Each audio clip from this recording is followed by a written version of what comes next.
What's up, guys? Today I'm going to take you through a squat tutorial. We all know that squat is the king of all exercises for good reason. Puts a ton of stress on the legs and also the entire body. You're supporting your core, your back, your entire body's getting work when you're doing squats. And we all know the basic squat form, I think, if we've been working out at all. But what a lot of people don't understand is by changing your foot position, you can emphasize different muscles in different areas. You can also change the bar position to accomplish different goals. Some people are trying to get as strong as they can on the squat, lift as much weight as they can. That's not personally my goal, that's more of a power lifter's goal. Depending on whether you're wanting to emphasize maximum strength or maximum muscular growth in certain areas, we can do different things. So I want to take you through those and show you the different variations to target different areas if you're wanting to do that. So let's get started and see what this looks like.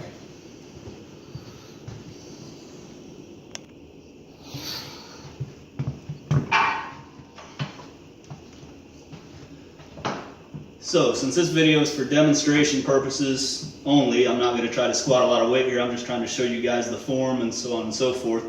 So for your basic standard back squat, you want your feet placed about shoulder width apart, the toes pointed just slightly outward, probably make sure everything's nice and level.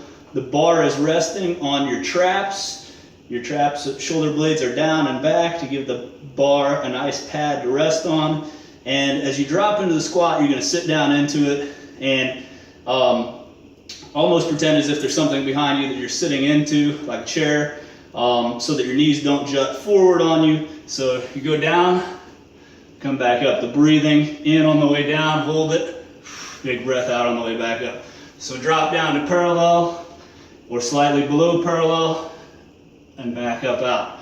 Make sure the knees align with the toes always. Whatever direction the toes are pointing, the knees should point the same direction. Let me show you what this looks like from the side.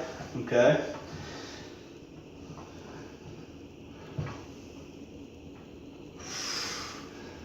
Try to maintain as vertical a posture as possible to get the most emphasis on the legs and not working the lower back muscles to the greatest extent. Okay.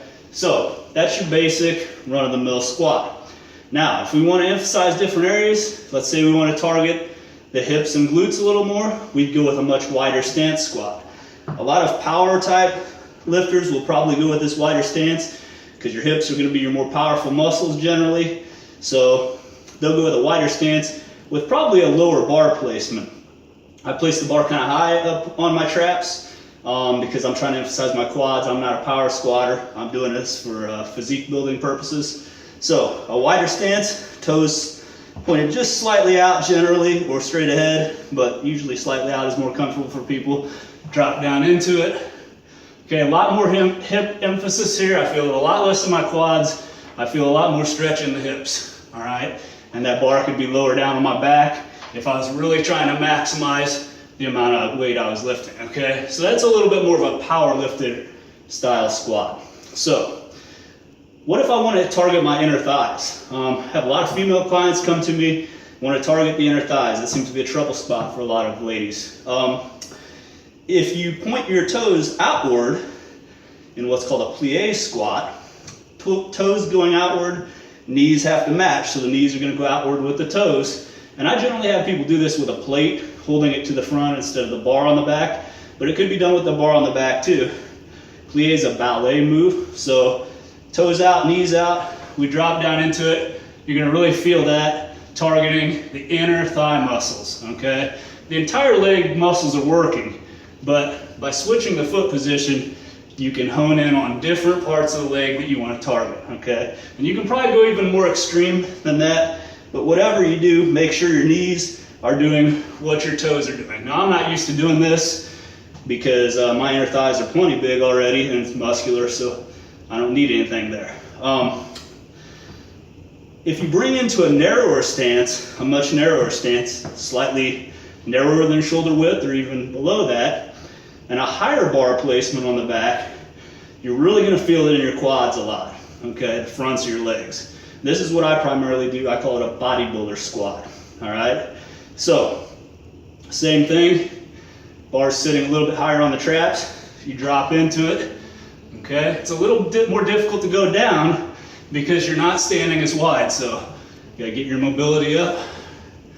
And as you drop into that, you're gonna notice if you let your knees unlock first, and they can go a little beyond the toes as long as you have healthy knees, they're gonna have to on that, you're gonna feel it more in your quads. Everybody says don't let the knees go beyond the toe line. That's kind of a rule of thumb. It's the healthier your knees are, the more of that you can allow. Your knees can definitely go a little beyond your toes, but you don't want them jutting straight forward like this. You don't want to go into the squat like that. You still want to kind of sit back into it, okay, and back up. So let's turn to the side, see what that looks like again. Hopefully I'm maintaining pretty vertical posture. I'm not the most limber guy in the world, so I'm probably leaning into it more than I should. The warmer I get, the better I can do. So I always recommend people warm up with lots of reps of just the bar first, just to get your mobility and loose. So by changing those foot positions, you can make a big difference in how your squat goes. When I'm having people just learn proper squat form, I usually have them start my clients with just a weight to the front. So if you're a beginner, you might want to just start here. Weight to the front, hold it, drop into the squat. Makes it a lot easier to balance and learn the form. You don't have the bar sitting on your back to deal with. It gives you a little more balance, okay? Let you achieve that nice deep squat without feeling like you're gonna fall over backwards because you have got the counterbalance of the weight. So, as far as bar placement goes, if you're going powerlifting style, I would say you want to place the bar lower on the back, and you're probably going to lean over a lot more when you do that, if your goal is to lift as much possible weight as you can. But for general physique building and bodybuilding purposes, we want that bar in a comfortable position on the shoulders where it's kind of resting in the cradle of your traps there. Not up on your neck, not down on your lower traps, but kind of right across the, there's a little cusp there where you can set it. So that's my little video on squat tips. If you have any other questions, please hit me up, let me know. Hope you enjoyed it. Thanks.